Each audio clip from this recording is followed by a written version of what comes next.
guess we can post it. All right. We're once again trying a new location tonight, so sorry for the technical difficulties. But we're at Farmstead Veterinary Medical Center here in Jasper, Alabama, my vet clinic, and I'm Dr. Jeremiah Alexander.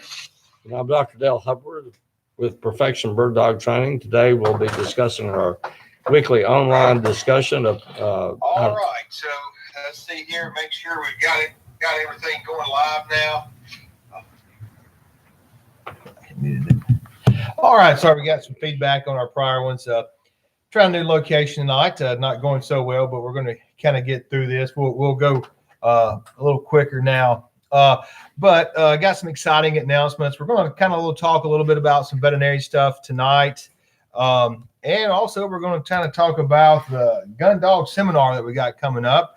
We're going to kind of mention that a few times and kind of our plan with that. Dale, kind of tell us about what's going to the content of that and who do we want to come?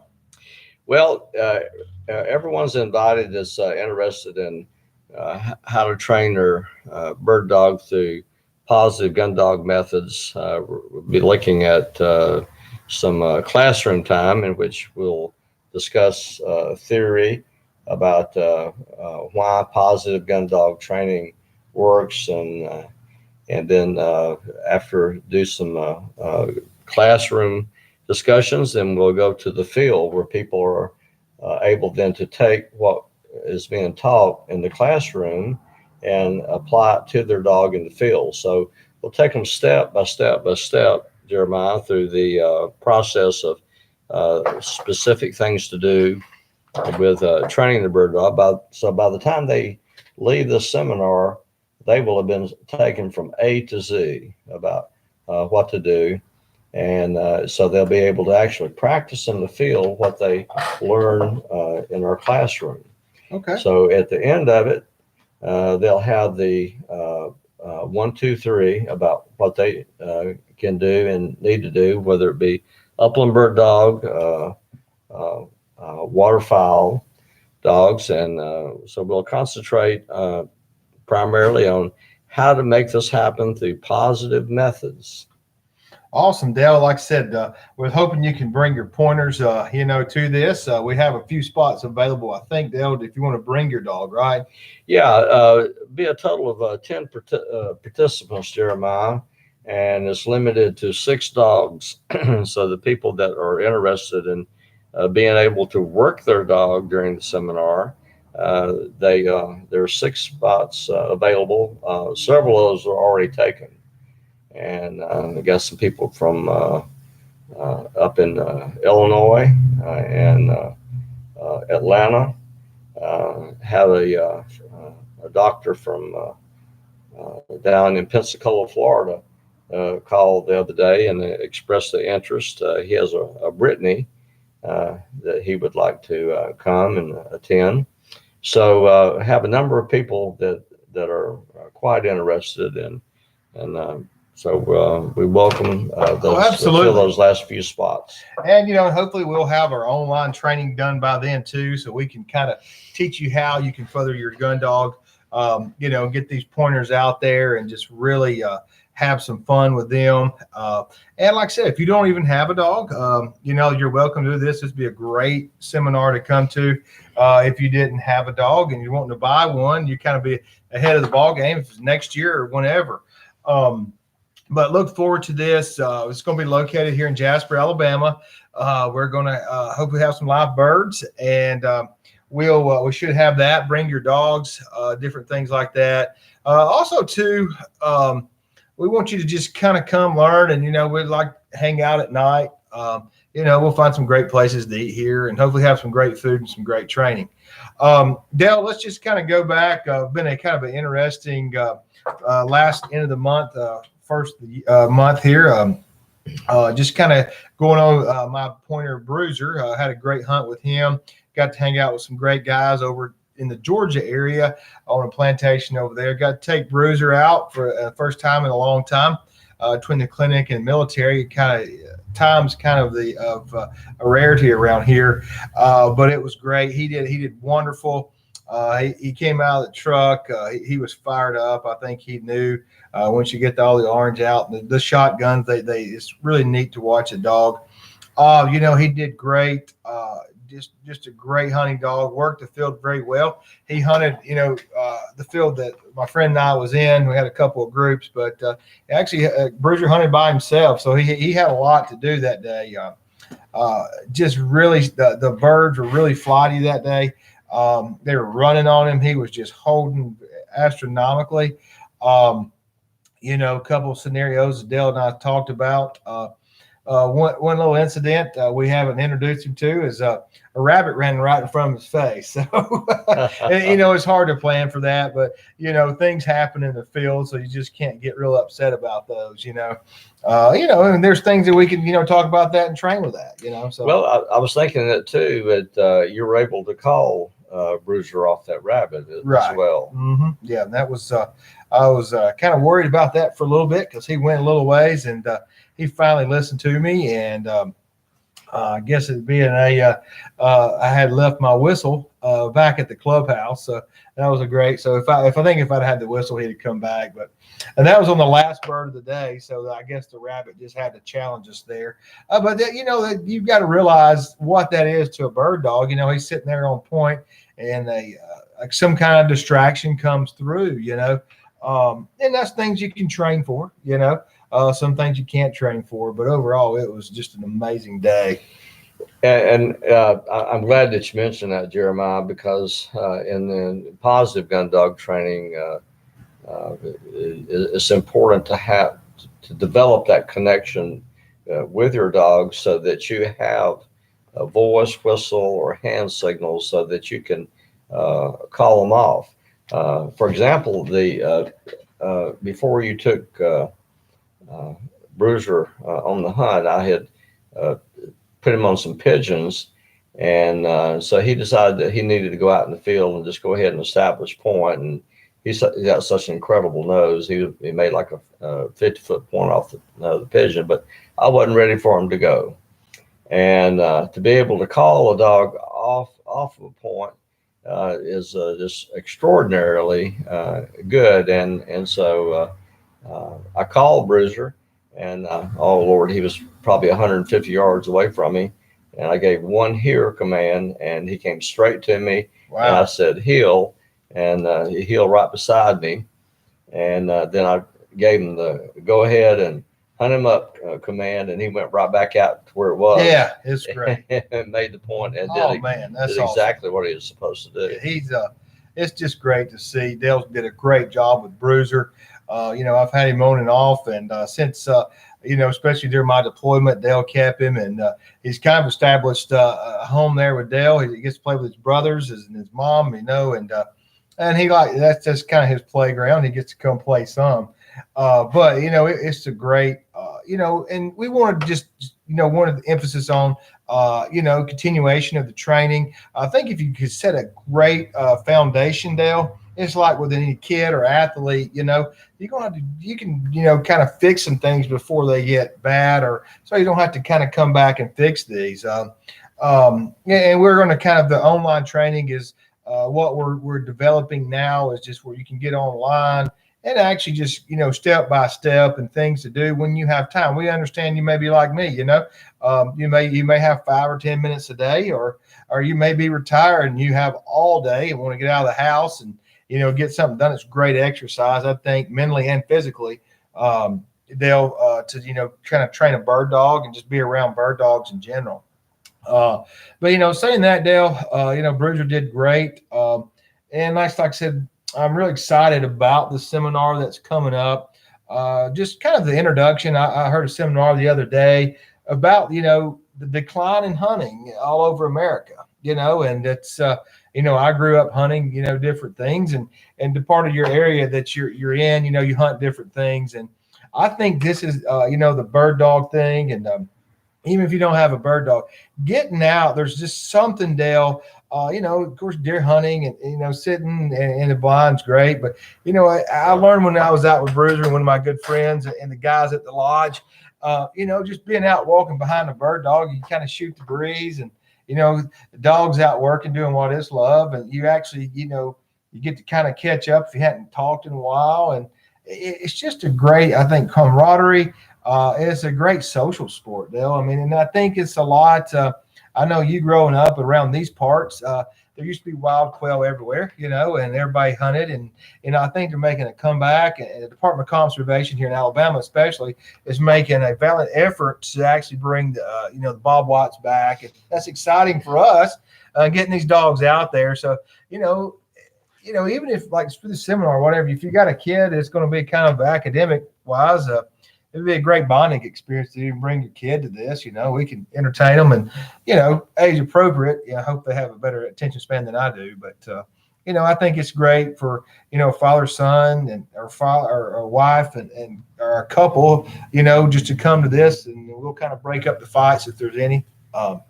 But I think it's a great sport, and I kind of like to see a lot of organizations are doing a lot to help, bring back bird hunting in America. Mm-hmm. Especially in our local area and Alabama. Excited to be a part of this. I think we're in an exciting time. Everybody needs to get up a bird dog and get ready for these quail. Yeah. Well, you're talking about the decline in hunting.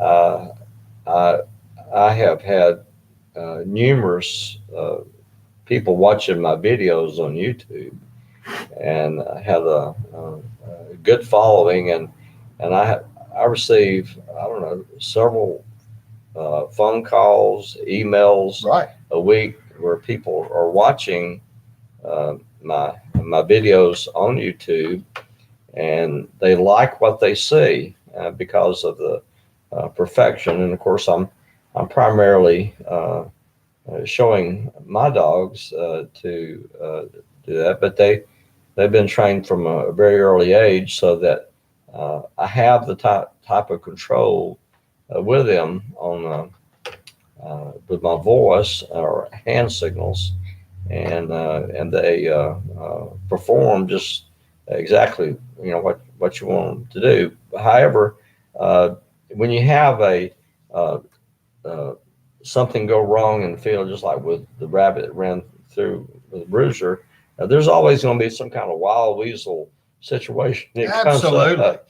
And I look at that as being opportunities to fine tune your dog. Yeah. Because absolutely. I don't know if you noticed that the last time I came into your veterinarian clinic here, you got a sign on there that says every dog has to be on a leash. Right. And now I understand that, but I kind of showcased mine a little bit, and I had them on a leash, but I didn't have my hand on them. I just told them to heel. And you had a number of dogs in here, and I kind of walked past and told them to heel, and they just heeled right back to you. At least they had a leash on, and main thing is we want to keep them out of the highway here. Yeah. But like you were talking about the things that happened, I don't get out in the field as much as I used to. Hopefully I can retire and sometime and whenever, but and have more time, but kind of carve away time. But like you're just kind of emphasizing, there's always going to be something. Even say let's look at say a football game, and our college football game, high school, whatever. Every game's not going to be perfect. So what does the coach do? You actually they film these. Of course, I know you can't film everyone, but that week in practice before the next game, they kind of go over stuff they didn't know was going to happen. And what do they do on that week? They practice before the next game. And in our emphasis, it's going to be, the next hunt. And like I said, I think, that it was, just minor things, which was fun for me, but just kind of think about it that way. It's not going to be perfect every time, and it can't be, especially if you're a novice like myself. Now, Dale, he gets out a lot more than I do, and, his dogs and his hunting perfection. And, I missed a few birds too, I think I just probably bad shotgun shells, I would think, duds, but that's what I kind of tell myself.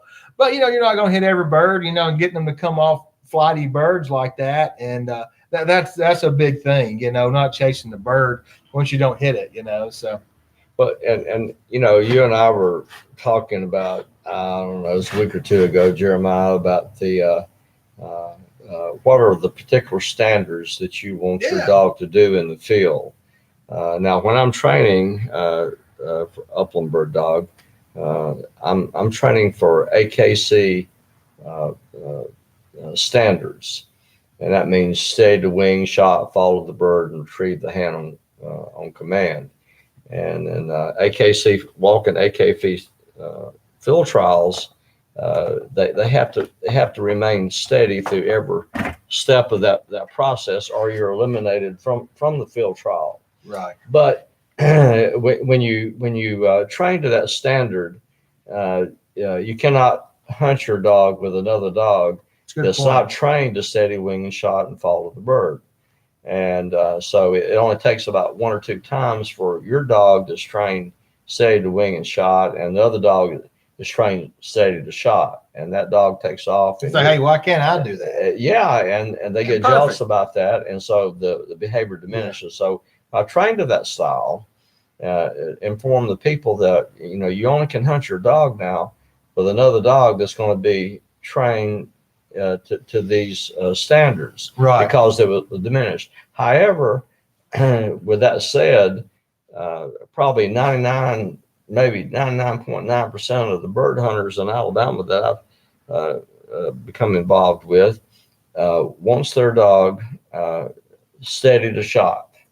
So they go on point, they stay very steady. You flush the bird, and as soon as the gun goes off, the dog then goes and retrieves that bird. And I find that most of the bird hunters want that. Yeah. So even though I've trained them to AKC standards, it just takes just a little bit to just train them to be steady to shot. And right. But to train them steady to shot and then go to train them to steady the wing and shot and follow the bird retrieve on command is a little bit difficult. So I go ahead and train to the highest standard that you would want. And the lower standard that it was really not a low standard, but like you were saying, and it's just fun. A lot of you are not want to kind of get out and compete and go to field trials. A lot of you just want to go out with your buddies and stuff. But yeah, it's interesting. It's a fun process, and we can't wait to get more people involved. I know I can and get people fired up about it. Well, that's good about all the training and. We're going to kind of start getting this out more about the seminar that's coming out. Kind of excited about it but we'll get that out. We're going to kind of go over ear health real quick. We're going to do some veterinary topics real quick. Sure. Since we talked. This is a fake ear. I can put it on Dale there. But this is actually, I want to kind of just go over the anatomy just a little bit. This is my model ear I use. This is kind of the outside, and it goes in, and you can kind of see all the stuff in here. And I just want to kind of, touch on this. We've touched on it on a few of the other seminars about, how ear health can actually affect your dog in the field, how they can smell. If you ever had an earache, this down here starts getting to be where the mouth is. So if you got an earache or this is all inflamed like this right here, this is the bad ear here. There's the ear canal inflamed and everything's just kind of mad. It's going to be hard to pick up a bird. You're not going to go out there and work 2 hours. If you've ever had an earache, that, and go hunt birds and some, dense stuff, and actually then have to go pick it up. So, that's something you may want to think about. So let's just talk a little bit about ear health. This is just, like I said, my fake ear. That's the good side and that's the bad side. But with just, some basic ear cleaning, get with your veterinarian on what they recommend, what type of ear cleaner. Just flushing your dog's ear out once a week, whatever, just kind of depends on how much debris they have in there. They get this black waxy debris in there, Dale. And what that does is that's like a buffet for yeast and bacteria to live off of. So if you can kind of keep that cleared out of there, and there's all kind of ear cleaners out there. If your dog has a specific ear problem, the veterinarian can diagnose that, which I would highly recommend. Letting the veterinarian look in there. They can do swabs, look at it under the microscope, see if there's any, what kind of bugs are in there. But, just basic ear cleaning is great because you got to realize these dogs, most of them have floppy ears and, dirt and debris gets in there. So what we have here is just kind of the basic ear cleaner. So this picture of your dog bouncing around, and like I said, this is great as a puppy, just getting them used to the messing with the ears. So it's not as harsh or not as harsh, it's not as hard as when they get older. So you just kind of just squirt that down in the ear, and then you just massage it, and they usually make really cool moaning and groaning noise. And then kind of do the other side. And then what's happening, I don't want you to dig Q-tips down in there. That is a long way down in there. But what they'll do is they'll shake their head. So what they're going to do, this waxy debris that's built up in this ear canal here, they're going to sling all that stuff out. And then what you do is just get a little towel, or I got a gauze here, and you just take your finger. Most of these bird dogs have pretty big ears. So you just stick your finger in the cloth like that, and just far as you can, you kind of get in there and just wipe that out. Okay. And what happens there, like I said, that just breaks down the waxy debris, or if there's water in there, that'll help get some of that water out. And ear health is very important in a performance dog. I don't care if you've got a dual purpose bomb bite dog, or a bird dog, or scent dog, or a therapy dog, whatever. Ear health is very important, because like I touched on earlier, you got a bad earache, you're just not a happy person, and these are not happy dogs, because you don't imagine. But like I said, there's a lot of great ear products out there. There's some new products, some new medicine types. Your veterinarian can help you with that. But I just want to kind of really emphasize ear health, Dale, for these performance dogs. Yeah. Well, Jeremiah, I know with people, all the different canals are connected. Yeah. Ear, nose, and mouth. And so is it true with dogs as well, that type of yeah, there's a lot of connection there. And I got to realize that connective tissue that I was showing in there. You got all this connective tissue here, and you can see when it gets inflamed there. There's a lot of moving pieces. You kind of just move your jaw right there. A lot of the ear canal, everything's all right there. So, it's kind of a simple thing that you can improve performance and make your day better, especially your working buddy there. It's four-legged. Yeah. I guess this kind of speaks to that, Jeremiah, is that, you can have a dog that performs almost flawless in the field.